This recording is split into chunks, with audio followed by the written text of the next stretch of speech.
Hey guys, we got our third live stream. We're back at it again. Just making sure the audio sounds good, making sure everything is working smoothly.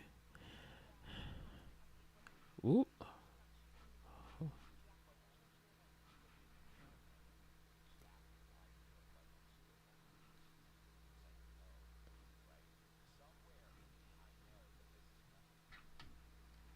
Okay. We're going to get started in just a second, guys.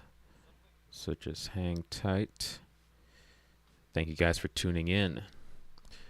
Okay. Looks like we are all up and running. Well, how you doing, guys? Welcome back to the channel. I'm Jay Randall. Ride this. I totally said that wrong. It's early. It's early. Hey, guys. I'm Jay Randall. Welcome back to the channel where I discuss wisdom for the modern man. Thanks for tuning in for another live stream. Today, guys, we're going to be discussing American men. It's across the board. This has been a global tragedy, in my opinion. Just the feminization of men. We know the individuals who are pushing this agenda, but it's getting bad. It's getting very bad. And I came across a YouTuber.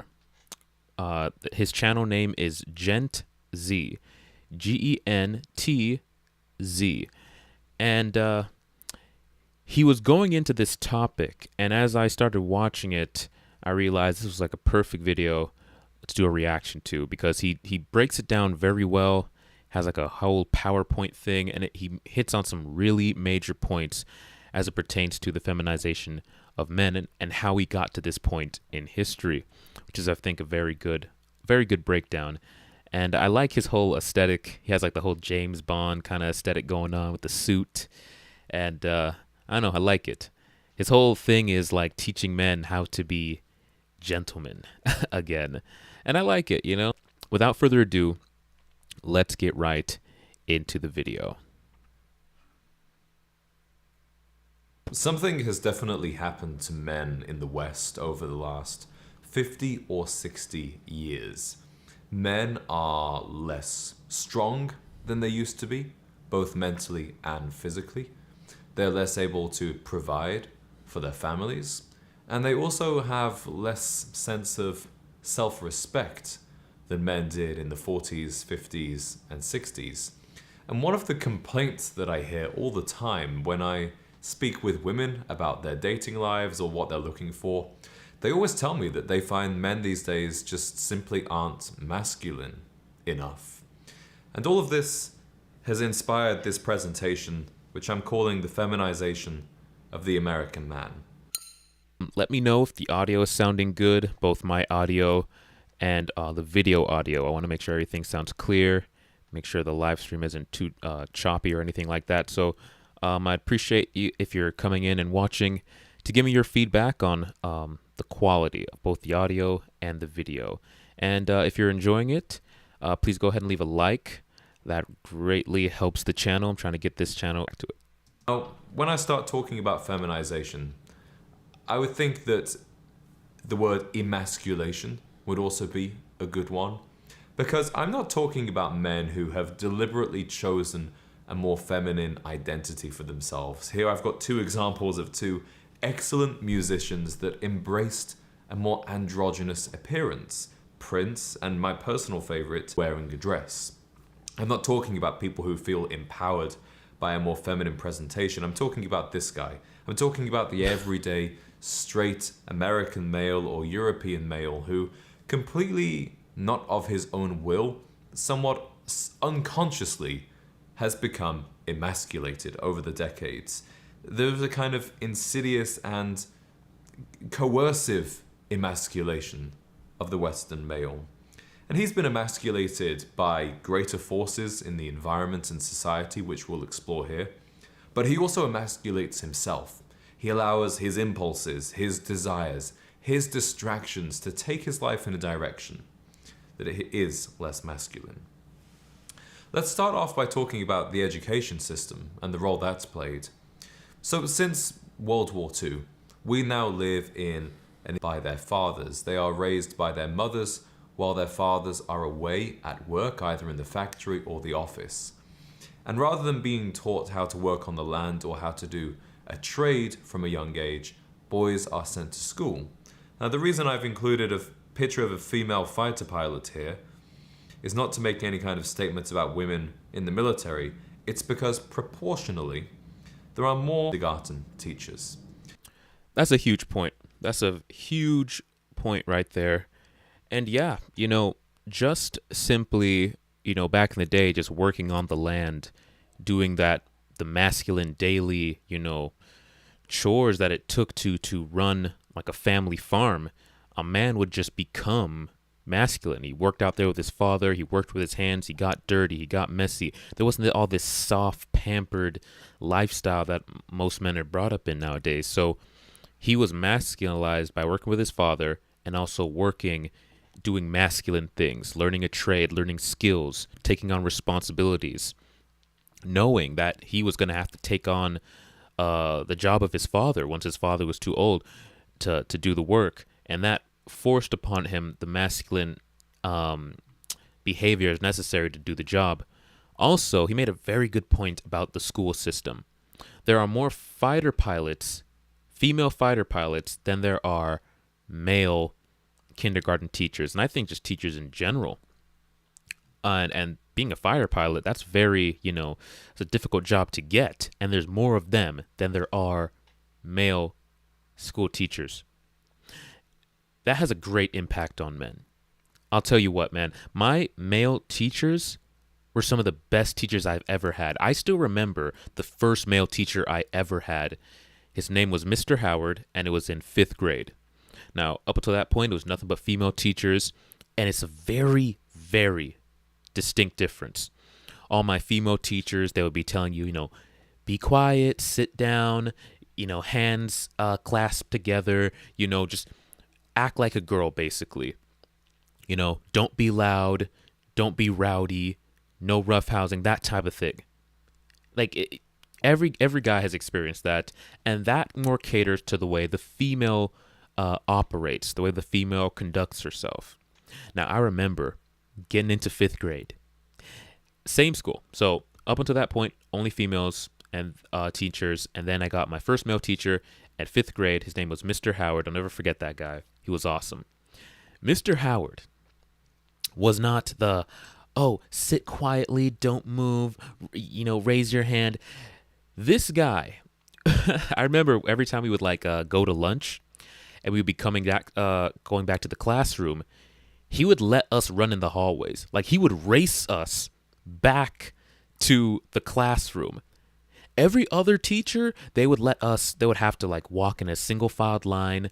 I swear, there was little footprints on the floor along the side of the walls, and you were expected to walk in a single filed line, hands, one hand behind your back, one hand in front of your mouth like this, just to remind you to keep quiet in the hallways because people are, studying and doing classwork. So one hand in front of your mouth like this, one hand behind your back, single filed line, those little footprints along the side of the walls to keep you in line. And then those little stop signs at the end of each little corner where you stop, check. And there was a line leader to check if everybody was still in line, and just quietly make your way back. Mr. Howard, bro, he would race us back to the classrooms. And then every time we would get to the door of one of the other teachers, he would stop us. Oh my gosh, man. He would let us slide down the railings because it was a what is it, 2-story school. So going down to the other levels, he would let us slide down the railings, and he would slide down with us. He would let us do masculine things. Even the girls were doing it. And I just remember feeling like I could be act like a boy. I didn't have to restrain myself so much. How he ran the classroom, the way he taught, it appealed to the masculine nature in boys, and the way he set up competitions. It really even when it came to how he taught, he would often give you the assignment, will give you the information that he wanted you to learn, and then he would put you into groups, and you would compete against the other group, and there was prizes. There was like candy and stuff involved, but that, like, gave us competition, which made us want to. But he just, everything he did facilitated an environment where masculinity could thrive, and I just never forgot that experience. Instead of, like, just going off and going back to the classroom to be in the AC, when it came to PE, he would come out and play with us. He played soccer with us, volleyball, he raced us, basketball. He was involved. And I loved that. So I believe, like, we need more college. There's more male professors, but there's still not nearly enough, in my opinion. I feel like there is still a lack of men in at all levels of education. But I'm gonna keep going with the video. I just wanted to add to speak on that because I've definitely experienced a very distinct difference between a female Are no longer brought up by men or their fathers, but they are solely brought up by mothers and women. And that means that boys are trained to seek approval at every stage of life. Before they go to school, they're around their mother all the time. Then from 4 to 18, they have to seek the approval, win the validation of female teachers to succeed in school. Very much the same things happen at universities. And then obviously also in the workforce, where we have many female bosses and managers. And in fact, the majority of managers I had in my corporate career were women. And why is this a problem? Well, it's because school now increasingly rewards behaviors that align with more feminine traits. Sitting still, being obedient, being emotionally expressive. Yep. Whereas the natural things for boys to do, being competitive, being energetic, being aggressive or assertive, being a little boisterous in the playground, boys are being disciplined and taught that that kind of behavior is wrong. Exactly. Sit still, be quiet, and be a good little girl, even though you're a boy. That has an effect on men. And it's like there's never an environment where a man or a boy can just be a boy. This is why so many men gravitate towards the red pill and the manosphere in general. It's because every other environment has been capitalized by the feminine. There is no outlet where a man can just be a man without shame, without women trying to wiggle their way in, like the manosphere. There's no environment where a man can feel safe in just expressing his masculinity without shame, without ridicule, except the manosphere. And that's a terrible thing. No wonder society looks feminine, because every other area in life that a man wants to venture into, he knows he needs to take on the feminine. He needs to embody feminine traits in order to survive in that environment. Especially in, like, corporate America, you have to, like, it's way more feminine. The only places you're allowed to, like, be super masculine is, like, certain jobs like mechanic work, or probably like an auto shop. Like, you're working in more like masculine physical field, like maybe a warehouse or something like that. But even then, if your manager or boss is female, then you still have to conduct yourself in a certain way. This is why I'm glad I work with a lot of men.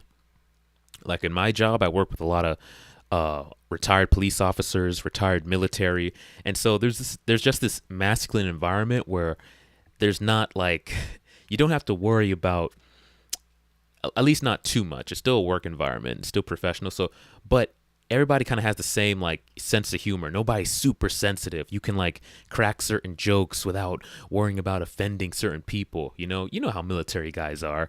Like, they be saying the most craziest stuff, and I love that. I love how I could just, like, be a dude, not be guys who get it. A lot of masculine energy.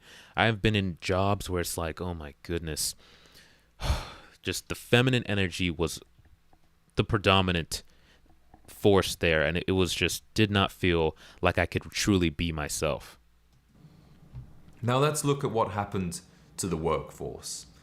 In the 1940s and 50s, the workforce was dominated by physically demanding jobs, and you had to have masculine traits to succeed in these industries.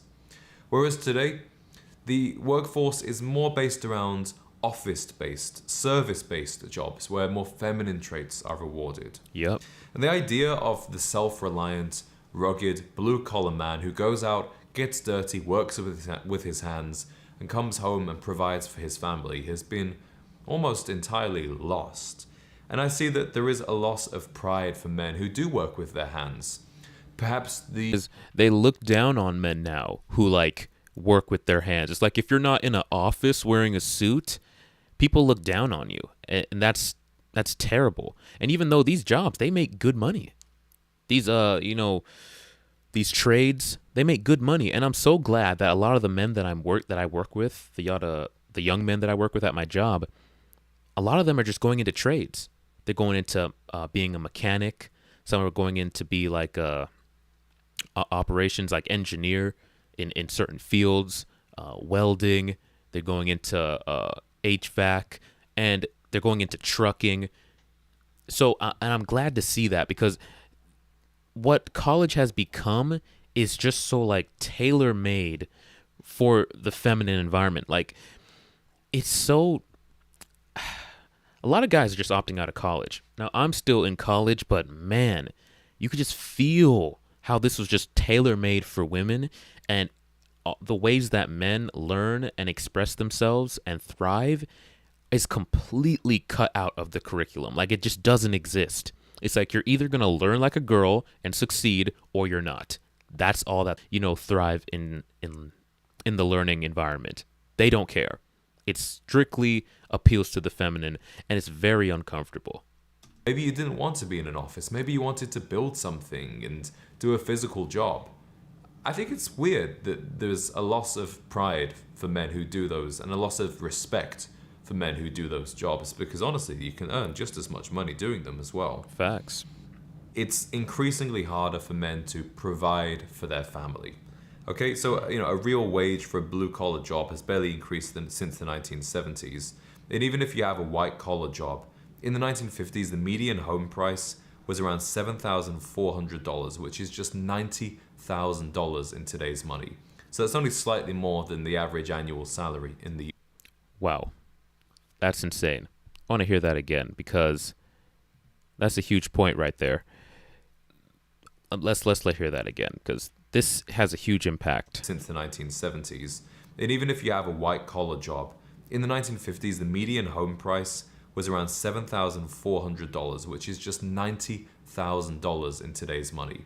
So that's only slightly more than the average annual salary in the US. You could buy a house on pretty much 1.5 or 2 years' pay. Today, it's around $400,000. So Exactly. So even struggling to buy a house, like, forget about it for the average earner. Those who make above average, 6 figures plus, are having a difficult time buying a house, when the average house nowadays is like close to $500,000. It's like, what? Are you serious? Like, it's so out of reach. And providing is one of the key, cornerstones of like masculinity, being a provider. When you can't even provide a roof for your family, at least a house, of course you can get an apartment, but even that is expensive. But if you can't even like give your family a home that is yours, with a backyard, a garage that's like uniquely yours, and ownership is a big thing. Renting, it gets the job done, but ownership makes a man feel like he has his own castle. He has something to protect. He has your kids, they can inherit the house, and that just gets passed down. But that's nearly dead and gone when even the wealthy people, are having a hard time buying houses. So yeah, that does take a blow to masculinity. it's become a lot harder for men to be that provider, protector person. And I like this meme. It's kind of a joke about a 1950s blue collar worker. He could afford to buy a house, raise a family of 9 on one income. So it's an exaggeration, but I think for a lot of men, their job or their career doesn't make them feel empowered. It makes them feel emasculated. And the lack of ability to support a family, to provide for a family on a single income, is also incredibly emasculating. It's true. And this is why a lot of guys are going the passport bros route. Like a lot of guys, they're doing the passport bros thing not for the women. The women is just like an accessory, a nice little add on. But just the quality of life, the amount that it takes to survive over there, and not only survive but thrive. Like I swear, we don't even use that word anymore because so few of us are actually thriving from a financial standpoint. Most of us are just surviving, barely making it, paycheck to paycheck. Going overseas, if you were to establish an income that's making, let's say, $2,000 a month, and I know that sounds like super low, but let's say $2,000 a month or $250 a month. Let's say you start a YouTube channel or you get a remote job that's making that much money, and let's say you move to somewhere like the Philippines or move to somewhere like Thailand or move to somewhere um like Brazil or something like that. You can actually live a really very, very comfortable life. If you guys, I'll probably do some reaction videos to living overseas in these places and these guys going around and showing you the price of living overseas. And they have nice apartments. I'm talking like beautiful views, infinity pools. Apartment has this like a nice gym. I mean, these are like top of the line, like apartments, condos, and these guys are living like that, and they're paying $500 a month for that gorgeous apartment. Buying a house, you could do that for $30,000. You have a nice house. And moving overseas, if you're able to have like income coming in, you can thrive. So it's not just about the women. You can actually thrive, own your own house, own your own land, and start a family there. It's so difficult now. Like the idea of the American dream, the white, the wife, the house, the white picket fence, the dog, all that, it's kind of crumbling. It's almost like not attainable anymore because, I mean, the quality of the modern woman, so that's kind of out of the question. And then on top of that, there's the house that's priced way out of your price range. So that's out of the question. So the American dream, at least what was hoped to be attainable in America, is kind of falling apart, crumbling all around us. This where it's like, what is going on here? It's insane that it's come to this point. I mean, you can, but it's not just about getting a wife. It's about getting a long-term, wife that is there and that relationship stands the test of time. Well, divorce is here and women divorce like crazy, so that dream is nearly dead. Getting the house is a dream within a dream. So what's left in America?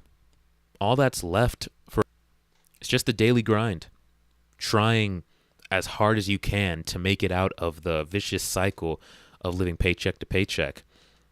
And I think it's time that people kind of acknowledge that and look for alternatives. Like me, I was talking to my girl literally on like the other day, like 2 days ago.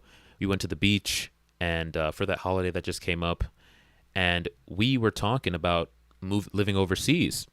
Now, both of us, prior to meeting each other, had already had this in our mind. But yesterday we were really talking about it, and I asked her, like, would you, like, be willing to, like, live overseas? And she was like, yeah, absolutely. So this is something we've even thought about, because that was my game plan before I even, got into a relationship, was, like, grow my YouTube channel, get it to a certain, point, finish up with school, and save up a certain amount of money to where I have, like, a good backing and a skill set to fall back on, and then bounce out of here, man. Live the good life overseas. Travel around, find a country that I really like, that really I really mesh with. Maybe it might be an Asian country, more Spanish speaking country, whatever one that fit my vibe more, that I like the environment, and then just settle down over there and establish myself, because I don't really know what's left in the West. Finding a wife, housing, what dream is left? I just don't see it. Now we're going to talk about how the Catholic Church and how Michael Jackson, frankly, fucked it up for male role models. And I love this quote from Scott Galloway. He says, "A real expression of masculinity is to get involved in the life of a boy that's not yours." What does he mean by this? He means playing a mentor role. And unfortunately, as a result of scandals with the Catholic Church, people like Michael Jackson, there is this kind of taboo about a man being involved in the life of a younger boy, playing that mentorship role. I agree with him. I agree with him when he comes to the point of the Catholic Church. Yes. Michael Jackson, not so much. People hanging fruit. They saw the way he was with kids. They saw how he presented himself, and a lot of women, well, not I wouldn't say a lot, a group of women saw an opportunity to make some money off of that. And that's just what women do. They use opportunities to get money out of it, and they framed him. And I believe, if I'm not mistaken, one of the certain things. So yeah, the Catholic Church, however, I 100% agree with that. A lot of just bad behavior, and that's an understatement. I just trying to keep it, YouTube friendly. When it comes to children with the Catholic Church, and that definitely put people on edge when it came to that. I mean, it's gotten to the point now. There was a story I heard where a guy was sitting at a park, and he was there with his kid, but a lot of the women in that area called the cops. A woman called the cops on him and said that he was being weird, hanging around this playground where these kids were playing. The cops approached him, and he's like, I'm watching my son. That's my son over there. And just a man hanging around an environment that has children puts people on edge nowadays. And that's the problem in men, especially the older generation, that needs to be passed on. I remember when I was in elementary school, and this was just a brief encounter with a guy, and I was walking home from school. Now, at that time, I did not have the highest confidence, very low confidence, I would say.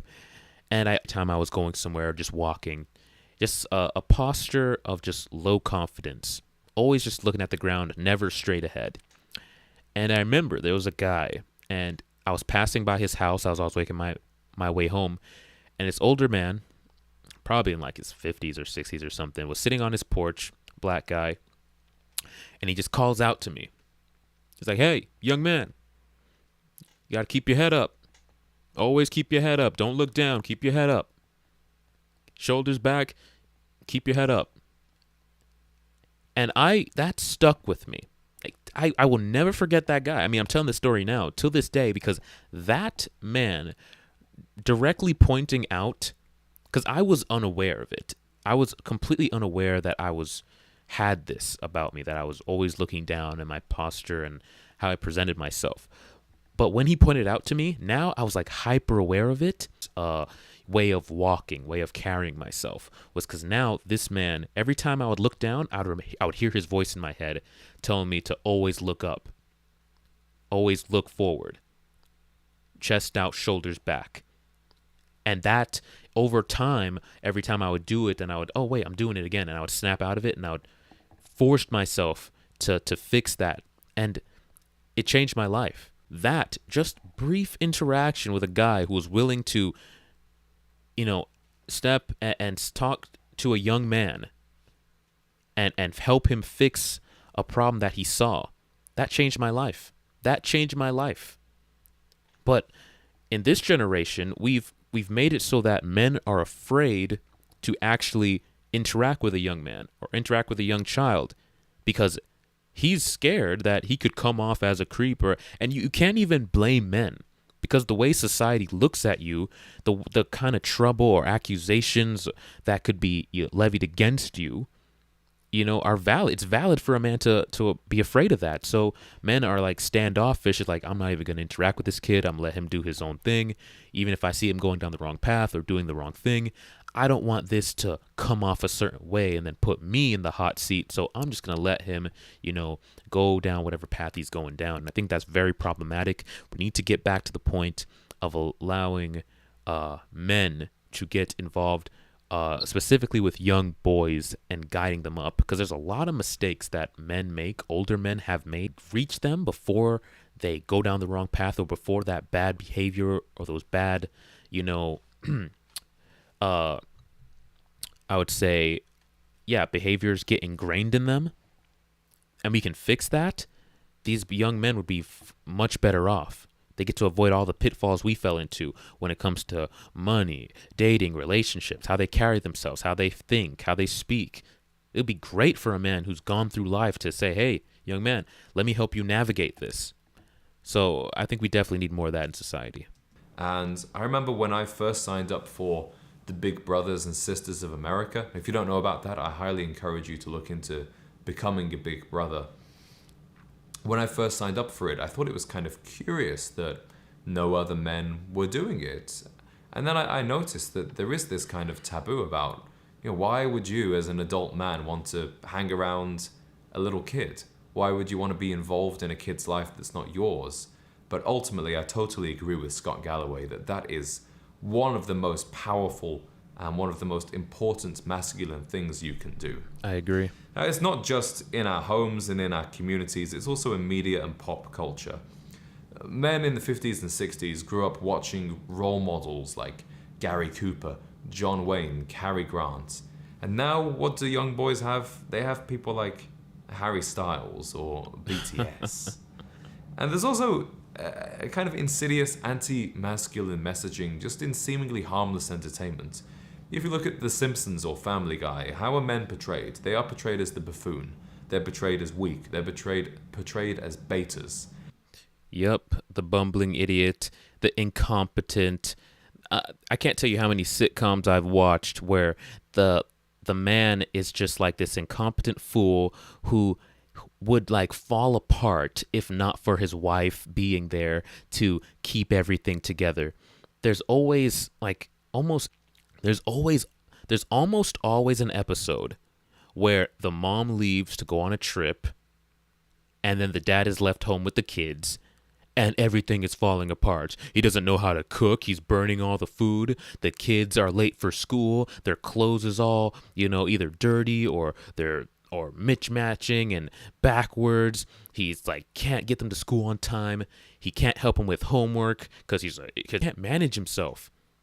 And he's just praying for his wife to come back. Like, oh my God, honey, when she finally comes back, I could barely handle it, and everything's a mess. And he's just like, and then she's just like looking at him like, yeah, I know, you need me. What would you do without me? Aw, like he's like the third child of the family, and the wife is like the only adult there keeping it all together. I can't tell you how many times I've seen that story in these sitcoms. The man. And it doesn't matter because the guy will be working a high-powered job that required intelligence and schooling for him to get, but that intelligence that he uses on the job to make the money to pay for the house and provide for the family somehow doesn't translate into him being a competent individual that can take care of the kids for a couple of days without the house burning down. This is what is pushed on men. That they're these weak, bumbling fools that need the intelligence of a woman to keep it all together, which is so false. It's in fact, it's the opposite. It's the guy in the family who's like the one who's relied on the most to keep everything together. The woman is the emotional wreck who's falling apart 9 times out of 10, and the man has to keep her stable. The man is the one who disciplines the child and keep them from going down certain paths in life. And yet, feminists, and I'm telling you guys, this is a very, very intentional move with people in high places, and we're going to get into that. But the intent is to demonize the man, to put the woman above the man, to destabilize the relationship between men and women, the power dynamic and the balance of God, man, woman, child. And in order to do that, they must empower the woman and weaken the man, destroy his image. Strengthen the woman's image, destroy the man's image. It's very intentional, and it's the overall scheme that we're going to get into as we go further into this channel. But it's very intentional, and you can see that how that plays out. And a young man growing up watching that kind of content, that's going to have serious effects on the way he views himself, on the way he views women, on the way he views relationships, and how that dynamic is supposed to go. It's very bad, and that's why I push back against it. You are not a bumbling idiot. You are competent. And a lot of times I'll see men even playing into the bumbling idiot, and the woman playing into the role of the one keeping it all together. Life happy. It's like he belittles himself to make the wife look bigger and important. And it's so disgusting to watch. I see it all the time at my job. Like the guy will, let's say he forgets something in his car, and he oh, there goes me being a dum-dum. And then the wife is just like, oh my god, he's such a retard. Like, what did you do? Like, she'll talk to him like he's a little child. Did you forget this as well? Did you do this? Oh my god, you're so like. And he'll just play into it like the goof, and I hate that. I just want to grab him and just shake him and like, what the, like, grow some balls, man. I hate that. But guys will play into that role because they think making themselves small and making the woman seem like the competent one is kind of like him. I guess like respect isn't the word, but it's just like he makes himself small so she can be big. And it actually works against you because women don't want that. You're actually not doing yourself any favors. But I don't want to get too far off tangent. Let's keep going with the video. And I don't know how evil this really is. I don't know how much of an impact this has, or if it's just innocent comedy. Oh, it's not. Maybe you can let me know how you feel in the comments. But back in the era of strong male protagonists, this kind of anti-masculine messaging would just not have flown. It would not have got through onto TV. Let's talk about the casualization of relationships. Today, we see many men optimizing for short-term dating and mating as opposed to long-term family building. Why is this a problem? Well, if you think about the traits that will make you more successful in short-term dating, they are things more focused on appearance, superficial, shallow characteristics, because it's all about attracting someone and sealing the deal rather than keeping them around or being the kind of man that she would want to be associated with. But I don't blame men for that. I really don't. Because men want to embody the traits necessary to be for, qualified long-term partner. The thing is, they've been disincentivized at every turn from embodying those traits because there is no incentives to do so. Everything they ask for from a woman, women tell them, no, you shouldn't want that. And who's submissive? Oh, you just want you just want a slave. If a man says he wants a woman who's gonna, cook and clean, oh, you just want a maid. You want someone who's just gonna stay home so you can boss around. If a man says that he wants anything traditional, he's shamed and demonized for it. In fact, they'll tell you what you should want instead. No, you want a woman who's gonna be submissive? No, you shouldn't want that. You know what you should want? You should want a woman who's gonna what's the terminology they use? Who's gonna challenge you. Don't you want a woman who's gonna challenge you? And like, no, that's not what I want. It's like, you want a stay-at-home mom? Don't you want a boss babe, a woman who makes her own money, a woman who doesn't need you? No, that's not what I want. They tell you everything that they not only do they not give you what we say we want, they tell you that you should want everything you don't want. And so there's been a huge disincentivization of men to get into relationships because women just aren't giving them what they want. Don't you? Oh, I want a woman with some purity, with some, chastity. Oh, they try to use the pedo thing to make you look like you just want young women. It's like, no, I just want a woman who has some self-respect. Don't you want a woman who knows herself, aka has been ran through by a bunch of dudes? No, I don't want that. So men have gotten to the point now where everything that they would make them want to be in a long term relationship now is to view women as short term sexual objects because they don't want to offer you anything, any value from a long term, standpoint. They don't want to offer you any value from a long term thing. So the only thing left is short term. And yeah, short term, the main things you're going to have to, just cultivate is your looks, your physique, game, and that's it. You don't even really need to have money if you're dating greatly. So this it's women's own fault because if there were still women that were,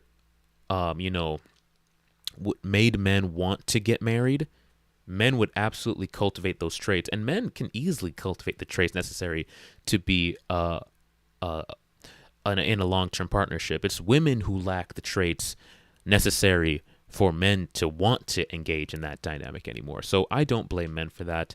I absolutely blame women because you need to have incentives on both sides. Women still want to get married. Women still want to be in relationships. That in itself tells you that there are incentives that they want. Otherwise, they wouldn't want it anymore, but they still do. Why don't men want to get married anymore? Because there's not incentives for them. It's very simple. So this dating culture inherently rewards less positive, less constructive male traits. Whereas if you are optimizing for long-term family building, if you are trying to attract a woman for the long term, you'd be more focused on your character, on your personal growth, on shallow traits. True. But the shallow traits are actually what women are attracted to nowadays because women have lost all morality, they've lost all virtue, and lost all sense of direction. So the things they look for are actually short-term, superficial things in men. The good men, the nice guys, as they say, the quality men who with values, integrity, morals, until she's like about to hit the wall, then they want to dip into that pool of men and get a guy before they expire, both fertility wise and looks wise. That's when they want them. But when they're in their prime, they're looking for the most superficial guy with the muscles, guy with the car, guy who has some game, has no substance to him, no integrity, no morality. He's a F-boy, but she's still aroused by him, still going to go sleep with him. Doesn't matter. Doesn't matter. So unfortunately, men are going to do what works. So if what worked was men embodying the traits necessary to be an attractive man, in terms of loyalty, integrity, leadership, you know, morality, discipline, all those things, men would absolutely do it if that was actually getting the women, they would have no problem doing it.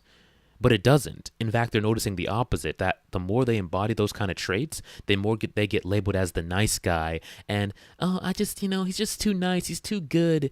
I want a bad boy. I want a guy who's going to be a little toxic. Women are addicted to the toxicity. So a guy who embodies those wholesome traits, they get saved for later after she's ran through and potentially has one or two kids in tow. Now she wants a guy like that. So men are going to do what works, and what works is embodying the short-term traits and characteristics necessary to do, short-term dating. Here's something I'm really passionate about, which is the decline in male spaces. So in the 50s and 60s, there were so many different social organizations that men could be involved in. There were ones that were for both men and women, but there were ones that were just men only, like the bowling clubs, fraternities, gentlemen's clubs. And if you think about it, why do we need spaces just for men? Why do we need spaces away from women? Well, I don't think we really question why women might need their girls' nights, their girl groups, their girlfriends. We just accept that sometimes women need to do girl stuff. But we don't accept so easily in society that sometimes men just need to be men around other men. Maybe there's certain parts of their sense of humor that they don't want to use around women. They feel like it might offend them. Certain topics of conversation they're not comfortable discussing around women because they're always, subconsciously, I think there is a part of men that's always filtering themselves to try and be a more attractive potential partner, even if they're married. Very true. This is why you gotta hang around the boys, man. This is why I look forward to going to the gym because um like a few of the guys that I work with, we go to the same gym because it's close to our job. So I look forward to going to work because I hang around a bunch of dudes. There's a lot of masculine energy, like I mentioned earlier. A lot of military guys, police officers. So it's just like that vibe. It's just masculine. And then I go to the gym, hang around more, masculine dudes. We could just talk shit or, just not have to worry about, you know, not have to like watch what we say to not offend the ladies nearby. And I just like that. I like that environment. I like that vibe. Sometimes you want to be with your girl, but sometimes you just want to be with guys who just get it, and you can just be 100% yourself. And this is one thing I can appreciate with my girl is that I don't have to filter myself. If anything, my girl is I can be unfiltered sometimes, but she, in many cases, is more unfiltered than I am. And she's not sensitive. But then again, she was raised, with a father in the household. And I like the fact that I don't have to tiptoe around stuff. We have the same sense of humor. And we can say like offensive stuff and none of us are getting triggered or anything like that. In fact, she can be far more offensive when it comes to jokes and her sense of humor than I have. And I love that. That was like the one of the things I told her on our first date was like, I love your sense of humor. And that is one of the main things I love about her is her ability to just like not be so, easily. I don't even think she has been offended by anything thus far. And it's great. Completely subconscious. We've got to the point now where 15% of young men have zero close friends. And without brotherhood, without unity, men feel emasculated and they lose that internal sense of agency and power. There is strength in numbers, there is strength in brotherhood. Over the last few decades, we've also seen some significant technological and lifestyle changes that have, overall, I would say, been a net negative for both men and women. We now live in a society where we have instant gratification, and the reward systems that previously motivated men to do hard things, to accomplish something, to make something of themselves and provide for others, these have been hijacked by things like video games, online gambling, fantasy football, and of course, pornography. We've also lost many of the traditional rites of passage that took a boy to being a man. Overall, I would describe our culture today, especially comparing it to, let's say, the 1940s or 50s, as one of comfort. Everything is all about convenience, not needing to put in any effort, getting that instant gratification, but without any long-term fulfillment. Over risk-taking and hardship, and you might have even experienced this in the way that you were brought up by your parents. I have a great relationship with my parents. I love them very much, and they did an excellent job overall. But I will say my mom was quite overprotective. She didn't want me to go throw stones or climb up trees or wrestle with the other boys. She didn't want me to get hurt. And part of what I've had to do as a young man is actually overcome some of that conditioning and deliberately put myself in situations that are more risky, that are more dangerous, to build that side of my character. I can relate to that. I could definitely relate to that. Maybe not to that extreme because our mom definitely let us, be boys and go outside, play sports and stuff like that. But I I I always wanted to take a little bit more risks, but I wasn't able to do so. Like part of me, like I really wanted to go like do boxing or do fighting when I was younger, but my mom was like, no. And I can understand that, she doesn't want you to get hurt. But, as I got older, I wanted to take up, more risk things, stuff that I, how stuff where I could challenge myself. And now that I'm older, I've taken up boxing and martial arts, and I love that. I like putting myself in overcome, be stronger, be better, be faster. And, it's risk, you can get hurt, but I'm okay with that. I like that. I like pain being on the line. And if I want to avoid the pain, then I better get better. I better get faster, stronger, more capable. And that, it lights like a fire in you, gives you something to shoot for. So I could definitely relate to what he's saying a little. Thing that's happened over the last few decades is we've seen a decline in physical health for men. Now, there is a lot of conversation on the internet about testosterone, and I think it's maybe slightly overdone because testosterone is not a score of how much of a man you are. However, it is a pretty good indicator of whether you're a healthy, functioning man, and it's definitely an essential hormone to do all of the things that you need to do. Because think about it like this: if you wanted to kill off the entire male population, what would you do? Well, first off, you'd make them impotent, okay, so they couldn't have children. You'd kill off their motivation, so they didn't want to do anything.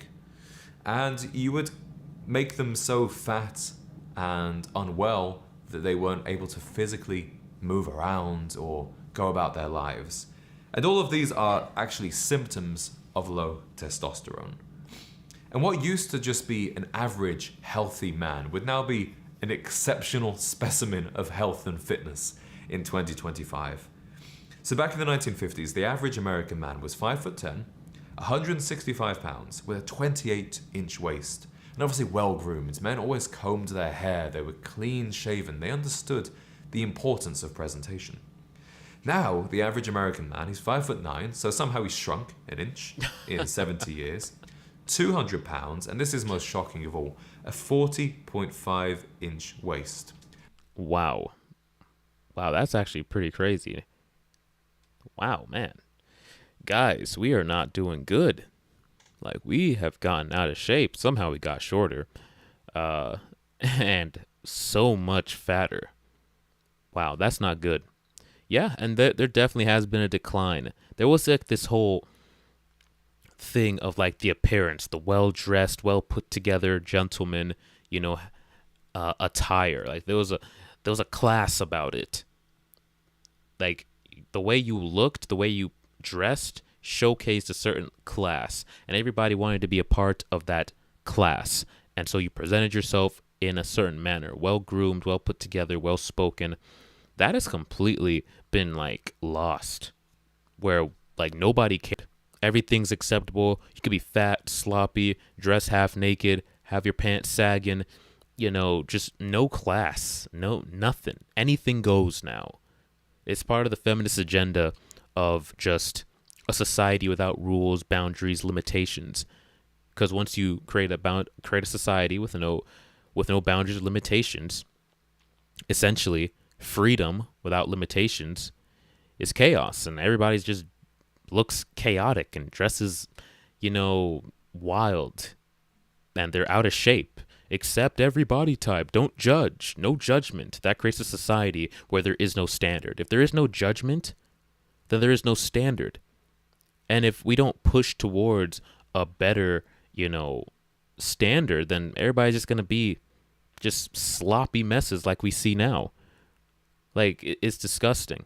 Both men and women. Now, women are more fatter than men, but men aren't doing it good at all.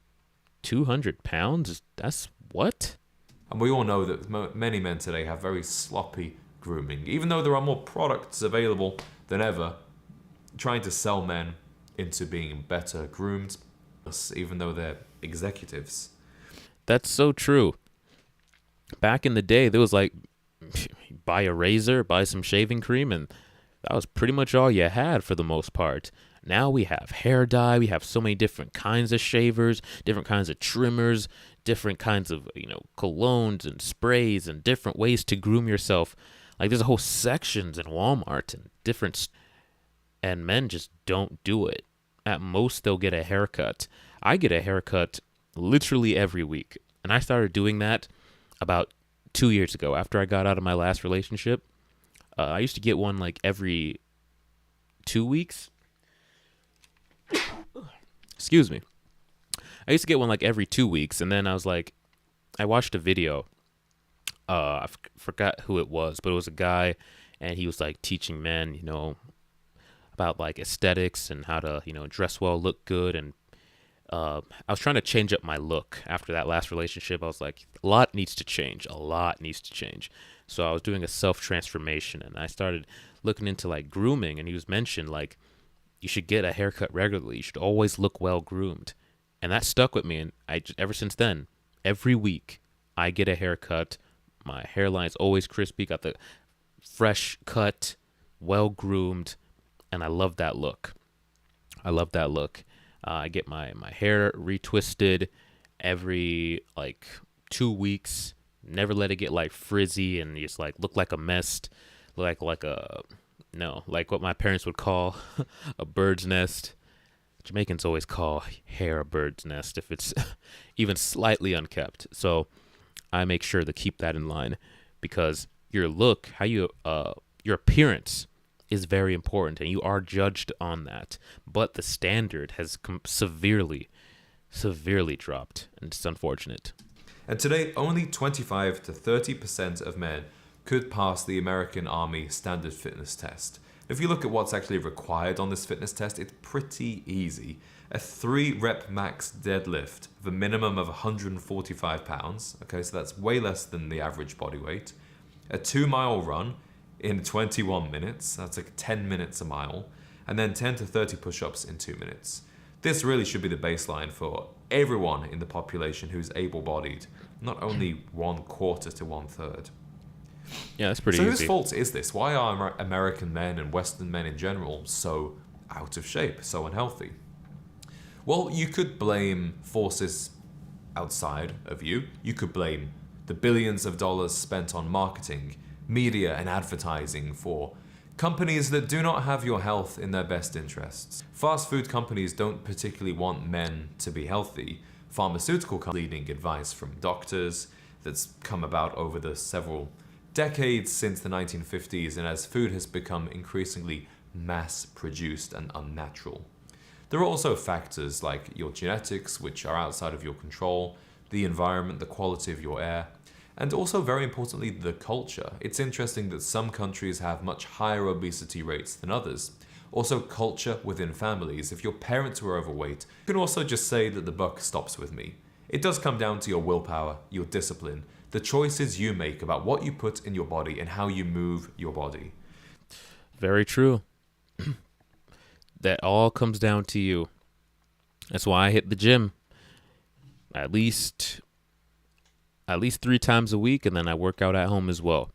Because if you want to be in shape, if you want a physique that is actually respectable, if you want to break the cycle of being, fat and overweight in your family, well, it starts with you. You can't blame the food and the this and the that, because you're the one who decides if you're going to put it in your mouth or not. And I've seen debates with, overweight people trying to blame society and the food for how fat they are, and say that the healthy food is expensive and the cheap food is not.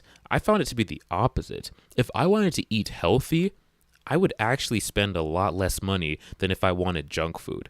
So I don't know where that came from, that eating healthy is expensive. It's really not. It's just that you're lazy. You might not want to cook. You just want that quick, pre-made food so you don't have to put in much effort. You just go through a drive-through. But healthy food is not expensive. And then there's also the amount of food that you eat, that also ability for that. Because the second you start offloading responsibility to other people or other systems, you're lost. There's no way. There's no way back. So what do you put in your cart at the grocery store? When you go to the grocery store today, you have many more options than a man did in the 1950s. You have more unhealthy options, but you also have way more healthy options too. Very true. Do you choose to visit fast food? Do you stop at the drive-thru after work? Or do you take the time to prepare healthy meals? Do you drink those empty calories of sugar and alcohol? Or do you hydrate yourself properly? Regardless of whose fault it is, it's ultimately our responsibility to take care of our health.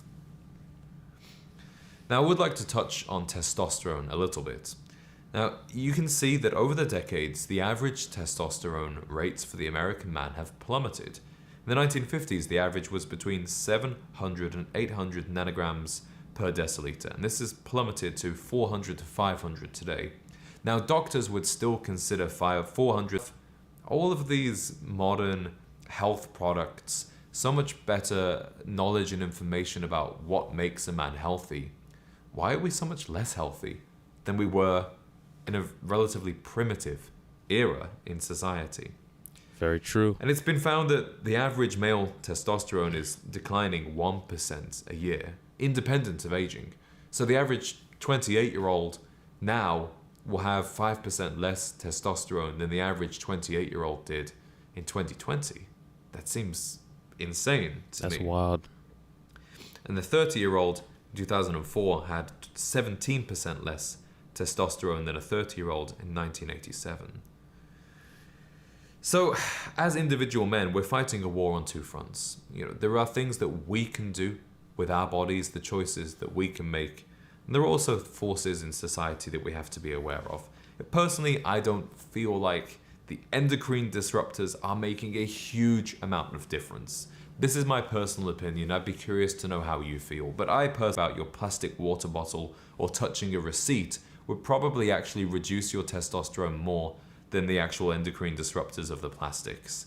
But what I am really passionate about is sleep deprivation, dietary decline, the sedentary lifestyle, all of this digital overstimulation, and also, again, the lack of social and psychological forces that previously lifted men up. We're missing these today. So why do we actually need high testosterone? What's all of this about? Well, when we have low testosterone, we have decreased confidence, motivation, and assertiveness. So whatever you want to achieve in life, having higher testosterone is going to help you get there. Now, impotence, exhaustion, infertility, we're literally talking about the survival of the human race here. Yeah, and you definitely want to see these male feminists. I did a reaction to a male feminist debate the other day. And I could just look at him and I would bet any money that his testosterone is low. These male feminists, these liberal men, it's they just look like the testosterone has been sucked right out of them. They just took a needle and just extracted all the testosterone out of their bodies. They just look round and soft, very little muscle. Just, just looks soft, man. You need to keep your testosterone high. Ways to do that, you got to hit the gym. That's one of the most natural ways to do it. When you lift weights, your body naturally produces testosterone when you exercise. Getting good sleep, a good amount of sleep, all helps in boosting testosterone. And then if you need supplements, you got to take those too. There's literally testosterone boosters. If you need to take that, take that. I do that as well to help with my gym performance. I take testosterone boosters. I take vitamin D, vitamin C, all these things. Zinc, that helps with testosterone as well. Take these natural vitamins and work out, do cardio, get good sleep. And if you eat healthy, eat fruits, all that stuff, your testosterone will stay what's happening with our bodies. And actually do things to counteract that. Otherwise, we're just going to be, subject ourselves to this decline. So fight back against it, man. Take your supplements and hit the gym, and then get a good amount of sleep, and you'll be fine. You'll be fine. And this is part of your duty to your future family and to society at large to make yourself as healthy as possible. These diseases like heart disease, stroke, type 2 diabetes. And when you have high and healthy testosterone, when you have a healthy lifestyle, when you are as physically fit as possible, you're going to have the motivation and the energy to build and create things that benefit not just you, but society at large and your family. And you can build and have a healthy family and have the energy to provide them and have those incredible outcomes in many different areas of life. Now, this is the final point, and I've saved this for last. But in many ways, this is probably the most important point of all, talking about the breakdown in fatherhood. So the number of children living without a father, whether that's a biological father or a stepfather or an adoptive father, having a strong male role model in the house. This number started increasing significantly in the early 60s, and it's been stably low since 1995. Now, approximately 1 in 4 children live without a father in the home. And researchers found that this increases negative outcomes for boys much more than it does with girls. For some reason, women seem to be relatively okay without that father figure growing up. This Wrong, wrong, wrong, wrong, wrong. Holy crap. That is women growing up without fathers. I mean, the whoredom is out of control. The lack of discipline, self-control, modesty is out of control. It's insane. In fact, I read a study where it's like um if a woman does not have a father in her life, if she's raised by a single mother than if she's raised by a single father. That was the study. If she's raised by a single mother, she ends up losing her virginity earlier than if she was raised by a single father, and they just are less modest. They're more likely to lean liberal. They're more likely to engage in certain behaviors and certain lifestyles, as where if she had a father in the house who was, calling the shots, they are far more respectful of male authority. They respect themselves more, and they tend to lean more, honestly. So it's a huge, huge difference, and I can say that just from my personal dating experience. I've dated women who've come from single mother households. I've dated women who've come from single father households, and I've dated women who've come from two parent households. And I will tell you, without a shadow of a doubt, that the women who come from single mother households, cooked. Those are the ones with tattoos, loose, engaged in certain lifestyles, loved to party, got into drugs. Now, I dated also women who came from single father households, which I didn't think I was going to encounter many of those, but I have. And it's almost identical to the two parent households. Like, these girls had a great respect for male authority, obviously, because the main authority in their life is their father. They're absolute, like, daddy's girls. They respect men. They love men. They appreciate men. Like, being in those relationships, I felt very appreciated. She talked very highly of her father. Every time she would bring him up, it was always like something positive, a good memory. Anytime that her father would call her on the phone, her face would like light up. She couldn't wait to go visit him. And it's just like, it was so good to see a woman who had a healthy, relationship with masculinity and with her father. And that has a great effect on how she treats you as her boyfriend or as her husband. You tell her to do something and she's not like, you can't tell me what to do, or pushing back up in that leadership. So it makes a huge difference. I've also dated women who come from a two-parent household, and that is also a really, really good dynamic. That's where my girl comes from. I made sure to pick a girl that came from a two-parent household. The only other dynamic I would accept is from a single father household. I would never do a single mother household. Too many traumas and bad behaviors come as a byproduct of that. But from the two-parent household, she sees the femininity and she sees the masculinity. She gets that good balance between the two. And a father who's present, not just a father who's there, but a father who's like actually active in their daughter's life, guides them, sets a boundary, don't cross this, do this, here's what I expect of you, and guides them through life. Huge effect. So I totally disagree with him saying that a father not being there. Drastic. It's insane. Now, does it affect men? Oh my gosh, yes. Men who grow up without fathers are oftentimes directionless. They can end up being very feminine because they're raised by women, and they end up having like feminine mannerisms, and the way they react to emotional stimulation is like a very feminine responses. So yes, it affects both men and women negatively. is just the research, it's not my personal opinion. Whereas boys really struggle.